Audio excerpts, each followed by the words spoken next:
Hello friends, எல்லோருக்கும் வணக்கம். Welcome to young investor channel. Actually today market updates பார்த்துருப்பீங்க. Market இன்றைக்கும் பார்த்தீங்கன்னா நெகட்டிவ் ட்ரெண்டில் தான் இருக்குது. ஸோ இன்றைக்கி ஒரு பாசிட்டிவ் போச்சு. ஓப்பனிங் நெகட்டிவ்ல இருந்துச்சு, அடுத்தது ஒரு பாசிட்டிவ் போச்சு, மறுபடியும் பார்த்தீங்கன்னா நெகட்டிவ் ட்ரெண்டுக்கு திரும்பி இருக்கு.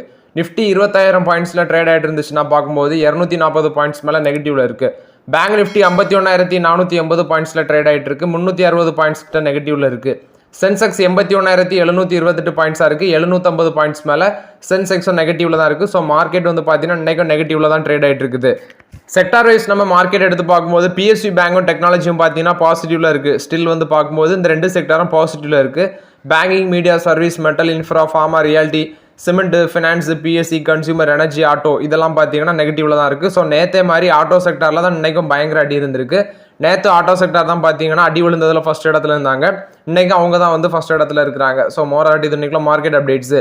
ஃபர்ஸ்ட் பார்த்தீங்கன்னா ஐஆர்எஃப்சி ஸ்டாக், இந்த ஸ்டாக்கை பற்றி டிஸ்கஸ் பண்ணுங்க அப்படின்னு சொல்லியிருந்தீங்க. ஸோ நம்ம ஆல்ரெடி இதை டிஸ்கஸ் பண்ணியிருந்தோம். 150 ரூபா அந்த ஸ்டாக் வரும்னு சொல்லி. ஸோ டிஸ்கஸ் பண்ண மாதிரி பார்த்தீங்கன்னா 150 ரூபா அந்த ஸ்டாக் ஐஆர்எஃப்சி வந்திருக்கு. என்ன கேட்டால் இதுலேயும் வந்து ஸ்லோவாக தான் கன்சிடர் பண்ணணும். என்ன இறங்க பார்த்தீங்கன்னா இன்னும் ஒரு 20 ரூபா கிட்ட இறங்கிறதுக்கு இந்த ஸ்டாக்ல பாசிபிலிட்டிஸ் அதிகமாக இருக்குது. ஸோ ஸ்லோவாக கன்சிடர் பண்ணுங்க. ஐஆர்எஃப்சியில் 150 ரூபா நம்ம எக்ஸ்பெக்ட் பண்ண லெவலுக்கு வந்திருக்கு. Indian railway finance corporation. Next பார்க்கும்போது ஆர்விஎன்எல் ஸ்டாக்கு, இதுவும் பார்த்தீங்கன்னா இன்னைக்கு பலத்த அடி விழுந்துருந்துச்சு. நம்ம எக்ஸ்பெக்ட் பண்ணது 500 ரூபாய் கட் பண்ணி கீழே வரும்னு எக்ஸ்பெக்ட் பண்ணோம். அது மாதிரி 483 ரூபா அன்னைக்கு வந்து இறங்கிடுச்சு. அடுத்து இப்போ பார்த்தீங்கன்னா 493 ரூபா அந்த ரேஞ்சில் ட்ரேட் ஆகிட்டு இருக்கு ஆர்விஎன்எல் ஸ்டாக்கு. ஆர்விஎன்எல் ஸ்டாக்லையும் இது வந்து என்ன ஆப்பர்ச்சுனிட்டி இல்லை. ஏன்னா வேல்யூஷன் வந்து ஸ்டில் வந்து இது ஓவர் வேல்யூடாக தான் இருக்குது.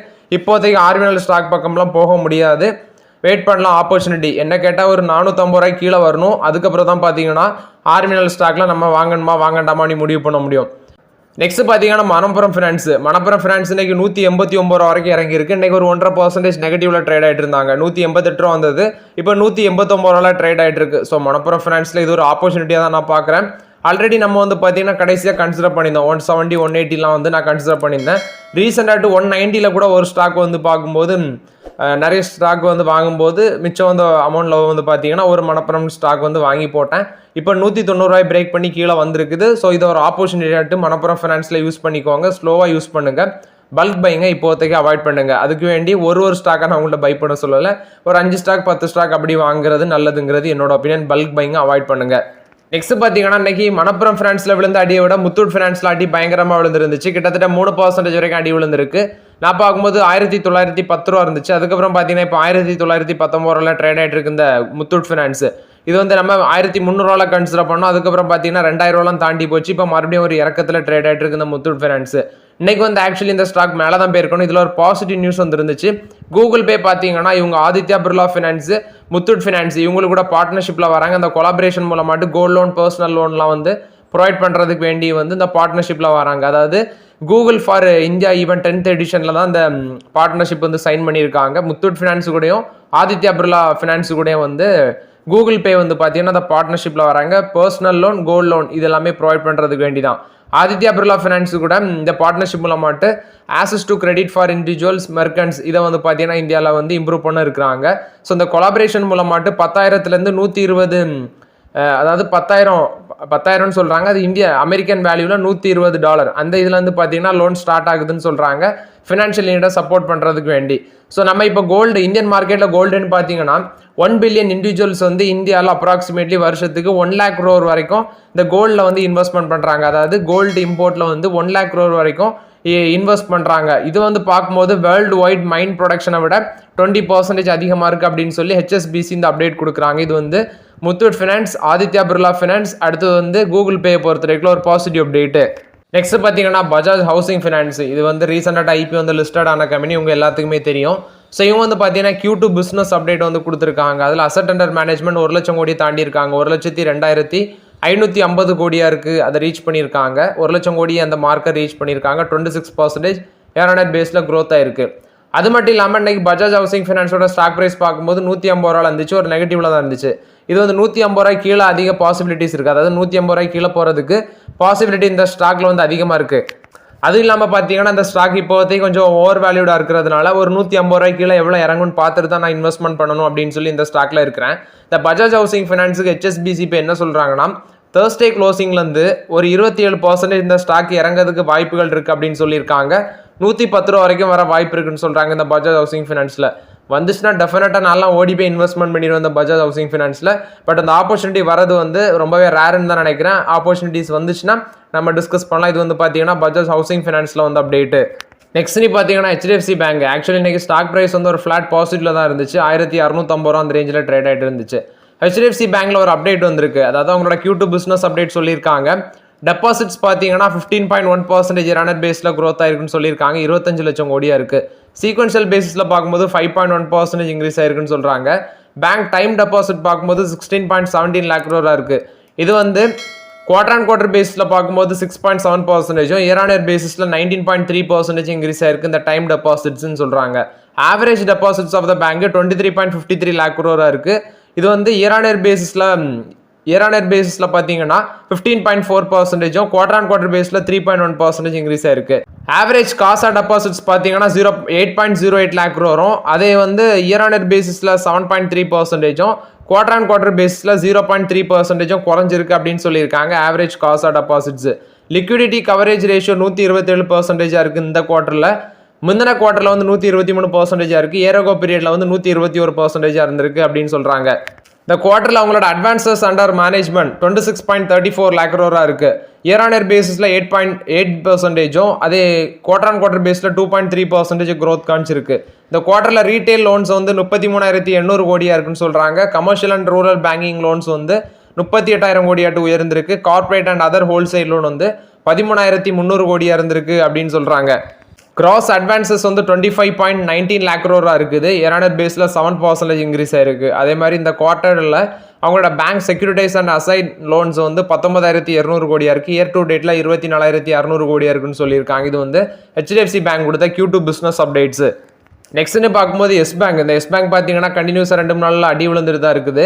எஸ் பேங்க்ல மறுபடியும் ஒரு அப்டேட் வந்திருக்கு. இந்த ஜப்பானை சேர்ந்த மிட்சுபிஷி பேங்க் வந்து பார்த்தீங்கன்னா மிட்சுபிஷி UFJ ஃபினான்ஷியல் குரூப் வந்து இந்த பேங்க்ல வந்து அக்யூர் பண்ண இருக்கிறாங்க அப்படின்னு சொல்லி டிஸ்கஸ் பண்ணியிருந்தோம். ஸோ அதுக்கு வந்து RBI பார்த்தீங்கன்னா ஒரு சுணக்கம் காட்டியிருந்தாங்க. இப்போ மறுபடியும் வந்து இந்த ஜப்பானை சேர்ந்த இந்த பேங்க் வந்து எஸ் பேங்க்ல வந்து மெஜாரிட்டி ஆஃப் த ஸ்டேக் வந்து அக்யூர் பண்ணுறதுக்கு இப்போ ரீஎன்ட்ரி பார்த்தீங்கன்னா கொடுத்துருக்காங்க, விருப்பம் தெரிவிச்சிருக்காங்க. பட் இது வந்து முடியுமா, இந்த அக்யூசிஷன் முடியுமா அப்படின்னு சொல்லி வெயிட் பண்ணி தான் பார்க்கணும். அது மட்டும் இல்லாமல் இவங்க ரீசெண்டாக இந்த HDFC பேங்கோட ஃபினான்ஷியல் குரூப்பாக இருக்கிற HDFC ஃபினான்ஷியல் அதுலேயும் கிட்டத்தட்ட ஒரு $2 billion அளவுக்கு வந்து அக்யூசிஷனுக்கு வர இருந்தாங்க. அதை வந்து பார்த்தீங்கன்னா HDFC பேங்க் ரிஜெக்ட் பண்ணியிருந்தாங்க. நெக்ஸ்ட்னு பார்க்கும்போது HDFC பேங்க்ல வந்து இன்னொரு update. BNP Paribas financial market வந்து 43.75 lakh ஈக்விட்டி ஷேர் வந்து ஆவரேஜ் பிரைஸ் ஆட் 1,726 அந்த ரேஞ்சில் வந்து பார்த்தீங்கன்னா ஒரு 755 கோடிக்கு விற்றுருக்காங்க HDFC பேங்க்ல. அதுக்கு பதிலாட்டு மார்கன் ஸ்டான்லி வந்து 17.5 lakh ஷேர் வாங்கியிருக்காங்க. சிட்டி குரூப் குளோபல் வந்து ஒரு 26.25 lakh ஷேர் வந்து வாங்கியிருக்காங்க அப்படின்னு சொல்லியிருக்காங்க. இது வந்து HDFC பேங்க்ல வந்து update. Bank of Baroda Q2 business update கொடுத்துருக்காங்க. Global deposit 9.11% year on year பேசிஸில் இன்க்ரீஸ் ஆயிருக்கு. 13.63 lakh crore இருக்கு. அட்வான்சஸ் வந்து 11.43 lakh crore இருக்கு. இயர் ஆன் இயர் பேஸில் 11.60% இன்க்ரீஸ் ஆயிருக்கு. டொமஸ்டிக் டெபாசிட்னு பார்க்கும்போது 11.50 lakh crore இருக்கு. 7.14% இயர் ஆன் இயர் பேஸில் இன்க்ரீஸ் ஆயிருக்குன்னு சொல்றாங்க. அட்வான்சஸ் 9.39 lakh crore இருக்கு. 12.51% இன்க்ரீஸ் ஆயிருக்குன்னு சொல்றாங்க. இது வந்து பேங்க் ஆஃப் பரோடா கொடுத்த அப்டேட்டு. நெக்ஸ்ட் நீ பார்க்கும்போது பஜாஜ் ஃபினான்ஸ் இவங்க Q2 பிஸ்னஸ் அப்டேட் கொடுத்துருக்காங்க. அசட் அண்டர் மேனேஜ்மெண்ட் 29% இன்க்ரீஸ் ஆயிருக்கு. 3.73 lakh crore இருக்குன்னு சொல்லியிருக்காங்க. இது பஜாஜ் ஃபினான்ஸ் கொடுத்த அப்டேட். நெக்ஸ்ட் VIP இண்டஸ்ட்ரீஸ் கொடுத்த அப்டேட். ஸ்டாக் பிரைஸ் இன்னைக்கு 560 ரூபாய்க்கு மேலே ட்ரேட் ஆகிட்டு இருக்கு. 7% பாசிட்டிவ்ல இருக்கு. இந்த VIP இண்டஸ்ட்ரீஸ் வந்து ஏஷியாவில் லீடிங் மேனுஃபேக்சர் ஆஃப் இந்த luggage products, back packs, hand bags இந்த செக்மெண்ட்ல இருக்கிறாங்க. இவங்க வந்து யூனிகாமர்ஸ் அந்த கம்பெனியோட வந்து பார்த்தீங்கன்னா ஒரு பார்ட்னர்ஷிப்பில் வராங்க. எதுக்குன்னா இந்த போஸ்ட் பர்ச்சேஸ் காமர்ஸ் ஆப்ரேஷன் அந்த செக்மெண்ட்ல தான் அந்த பார்ட்னர்ஷிப் அப்படின்னு சொல்லியிருக்காங்க. ஸோ இந்த பார்ட்னர்ஷிப்புக்கு அப்புறம் தான் பார்த்தீங்கன்னா ஸ்டாக் ப்ரைஸ் இன்னைக்கு 7% மேலே பாசிட்டிவ்ல இருக்குது. இது வந்து VIP இண்டஸ்ட்ரீஸ் கொடுத்த அப்டேட். கார்டன் ரீச் சிபில்டர்ஸ் கொடுத்த அப்டேட். கார்டன் ரீச் சிபில்டர்ஸ் வந்து Carsten Rehder Schiffsmakler and Reederei GmbH and Co. அதாவது ஜெர்மன் கிளைண்ட் வந்து இவங்களுக்கு ஒரு கன்ஸ்ட்ரக்ஷன் ஆர்டர் கிடைச்சிருக்கு. ஒரு 5th multipurpose vessel export order 7500 dead weight tonnage இந்த ஆர்டர் அப்படின்னு சொல்லியிருக்காங்க. ஸோ இந்த கான்ட்ராக்ட் வந்து 5th multipurpose export vessels German client வந்து இந்த பார்ட்னர்ஷிப் இந்த கான்ட்ராக்ட் கிடைச்சிருக்கு அப்படின்னு சொல்லி கார்டன் ரீச் சிபில்டர்ஸ் சொல்லியிருக்காங்க. கார்டன் ரீச் சிபில்டர்ஸ் அண்ட் இன்ஜினியர்ஸ் இவங்களுக்கு வந்து இன்னொரு ஆர்டரும் கிடைச்சிருக்கு. ஸோ ஒரு கான்ட்ராக்ட் இது வந்து 2 சிக்னிஃபிகன்ட் கான்ட்ராக்ட்னு சொல்லியிருக்காங்க. 226 கோடி வெஸ்ட் பெங்கால் கவர்மெண்டோட டிரான்ஸ்போர்ட் டிபார்ட்மெண்ட் தான் கிடைச்சிருக்கு. Design, building and operation and maintenance of 13 hybrid electric ferries அது ஒன்று. இது வந்து 30 மாசத்துல கம்ப்ளீட் பண்ணணும். அது மட்டும் இல்லாமல் ஒரு 100 பேசஞ்சர் நான் ஏசியும் 200 பேசஞ்சர் ஏசி ஃபெரிஸ் வந்து பார்த்தீங்கன்னா இந்த ஃபெரி ஆப்ரேஷனில் வந்து இந்த கிடச்சிருக்கு அப்படின்னு சொல்லியிருக்காங்க. ஸோ மோராலிட்டி இது வந்து கார்டன் ஜி சிபில்டர்ஸை பொறுத்த வரைக்கும் overall positive updates. Next Indian hotels கொடுத்த அப்டேட். ஆக்சுவலி இந்த ஃபிசிக்கல் இயர்ல இவங்க பார்த்தீங்கன்னா 35 ப்ராப்பர்ட்டிஸ் வந்து சைன் பண்ணியிருக்காங்க. அதில் 12 ஹோட்டல்ஸ் வந்து புதுசாக ஓப்பன் பண்ணியிருக்காங்க. இப்போ அது மூலமாட்ட அவங்களோட டோட்டல் போர்ட்ஃபோலியோ ப்ராப்பர்ட்டிஸ் வந்து 345 இருக்குன்னு சொல்றாங்க. இந்த கம்பெனியோட பைப்லைன் பார்க்கும்போது ஃபர்ஸ்ட் ஹாஃப் ஆஃப் ஃபினான்ஷியல் 25ல 115 ஹோட்டல்ஸாக இருக்குன்னு சொல்லியிருக்காங்க. ஸோ இது ஒரு ரெக்கார்டு சைன் தான். அதாவது கிட்டத்தட்ட 35 நியூ ஹோட்டல்ஸ்க்கு வந்து சைன் பண்ணியிருக்காங்க. அதில் 12 பார்த்தீங்கன்னா ஓப்பன் பண்ணியிருக்காங்க, ரிமைனிங் வந்து ஓப்பன் பண்ணும் அப்படின்னு சொல்லியிருக்காங்க. ஸோ மோராலிட்டி இவங்க பார்க்கும்போது மிடில் ஈஸ்டில் குறிப்பாடு சில ஹோட்டல் சைன் பண்ணியிருக்காங்க. ஒன்று பூட்டான், பஹ்ரைன் அங்கெல்லாம் பார்த்தீங்கன்னா சைன் பண்ணியிருக்காங்க. இது வந்து இந்தியன் ஹோட்டல்ஸ் கொடுத்த ஒரு பாசிட்டிவ் அப்டேட்டு. நெக்ஸ்ட் அதானி குழுமத்தில் வந்து அப்டேட். ஆக்சுவலி அதானி குரூப் வந்து பார்த்தீங்கன்னா தான்சானியா கவர்மெண்ட் கூட, அதாவது இந்த ஈஸ்ட் ஆப்பிரிக்கன் நேஷனான தான்சானியா கவர்மெண்ட் கூட பேச்சுவார்த்தையில் இருக்கிறாங்க போல இருக்குது. அவங்க ஒரு $900 மில்லியன் வந்து பார்த்தீங்கன்னா ஒரு public private partnership project construction of high voltage power lines இந்த செக்மெண்ட்டில் வந்து இந்த ஈஸ்ட் ஆப்பிரிக்கன் நேஷனாக இருக்கிற தான்சானியா அங்கே வந்து பேச்சுவார்த்தையில் இருக்கிறாங்க இந்த இன்வெஸ்ட்மெண்ட்டை பண்ணுறதுக்கு. மோராலிட்டி வந்து பார்த்தீங்கன்னா தான்சானியா அதானி குரூப்பை பொறுத்தவரைக்கும் அப்டேட்டு அங்கே வந்து ஒரு $9 மில்லியன் வேல்யூவில் construction high voltage power lines அந்த செக்மெண்ட்டில் வந்து இன்வெஸ்ட்மெண்ட் பண்ண இருக்கிறாங்க அதானி குழுமம். எரிஸ் லைஃப் சயின்சஸில் வந்து அப்டேட். மோட்டிலால் ஓசால் ஃபினான்ஷியல் சர்வீஸ் பார்த்தீங்கன்னா 1.5% ஆஃப் த ஸ்டேக் வந்து அக்யூசியேஷன் பண்ணியிருக்காங்க. இதில் கிட்டத்தட்ட ஆவரேஜ் ப்ரைஸ் ஆட்டு 1350 ரூபா அந்த ரேஞ்சில் வச்சு ஃபிக்ஸ் பண்ணி வாங்கியிருக்காங்க. 280 கோடிக்கு பார்த்தீங்கன்னா அந்த ஸ்டேக் அக்யூசியேஷன் நடந்திருக்கு. நெக்ஸ்ட்டு என்டிபிசி கிரீன் எனர்ஜியோட ஐபிஓ நவம்பர் ஃபர்ஸ்ட் வீக்கில் வர வாய்ப்பு இருக்குன்னு சொல்லியிருக்காங்க. அப்படி தான் நியூஸ் வந்துருக்கு. நம்ம ஆல்ரெடி டிஸ்கஸ் பண்ணியிருந்தோம். இவங்க ஹியூண்டாயோட ஐபிஓ வந்து பார்த்தீங்கன்னா அக்டோபர் 14 வந்து 16ஆம் தேதி க்ளோஸ் ஆகுது அப்படின்னு சொல்லி டிஸ்கஸ் பண்ணியிருந்தோம். இப்போ என்டிபிசி கிரீன் எனர்ஜியோட ஐபிஓ வந்து நவம்பர் ஃபர்ஸ்ட் வீக்கில் வர இருக்குது அப்படின்னு சொல்லியிருக்காங்க. ஹியூண்டாய் மோட்டார்ஸ் ஐபிஓட அந்த டேட் வீடியோ வந்து பார்த்தீங்கன்னா லாஸ்ட் வீடியோ நான் வந்து போஸ்ட் பண்ணியிருந்தேன். அவென்யூ சூப்பர் மார்க்கெட், அதாவது டிமார்ட் கம்பெனி, அவங்க வந்து Q2 பிஸ்னஸ் அப்டேட் கொடுத்துருக்காங்க. ஸ்டாண்டலன் ரெவன்யூ வந்து 14,050 கோடியாக இருக்குது. 14.2% இயர் பேஸில் இன்க்ரீஸ் ஆயிருக்கு. டோட்டல் நம்பர் ஆஃப் ஸ்டோர்ஸ் வந்து 377 ஸ்டோர்ஸ் வந்து வச்சிருக்காங்க அப்படின்னு சொல்லியிருக்காங்க. இது வந்து டிமார்ட் கொடுத்த அப்டேட்டு. நெக்ஸ்ட் செபி வந்து எக்ஸ்சேஞ்சஸ் கிட்ட பேச்சுவார்த்தையில் இருக்கிறாங்க. குறிப்பாட்டு முன்னாடி இந்த இப்போ வந்து பார்த்தீங்கன்னா இந்த F&Oவில் வந்து சில சேஞ்சஸ் கொண்டு வராங்க. இப்போ வீக்லி ஆப்ஷன் கான்ட்ராக்டை வந்து கட் டவுன் பண்ணுறாங்க. நவம்பர் 20ஆம் தேதியிலேருந்து பார்த்தீங்கன்னா நடைமுறைக்கு வருது. ஸோ அந்த எக்ஸ்பைரியில் வந்து ஒரு எக்ஸ்சேஞ்சஸ் தான் வந்து எக்ஸ்பைரிக்கு நீங்கள் யூஸ் பண்ணணும்னு சொல்லிட்டாங்க. முன்னாடி வந்து சென்செக்ஸ் அண்ட் பேங்க் எக்ஸ் இருந்துச்சு. ஸோ இப்போ பேங்க் எக்ஸை கம்பேர் பண்ணும்போது சென்செக்ஸில் வந்து பார்த்தீங்கன்னா வால்யூம் அதிகமாக இருக்கிறதுனால இந்த நியூ F&O ரூல்ஸில் வந்து சென்செக்ஸை வந்து கொண்டு வராங்க இந்த வீக்லி ஆப்ஷனில். ஸோ இது மூலமாட்டு வந்து பார்த்தீங்கன்னா எக்ஸ்பைரி வந்து முன்னாடி வந்து இவங்க 2 இதையும் யூஸ் பண்ணுவாங்க. இப்போ ஒரே எக்ஸ்சேஞ்சாக கொண்டு வராங்க. அது மட்டும் இல்லாமல் NSE தான் கண்ட்ரியில் லார்ஜஸ்ட் எக்ஸ்சேஞ்சாக இருக்குது.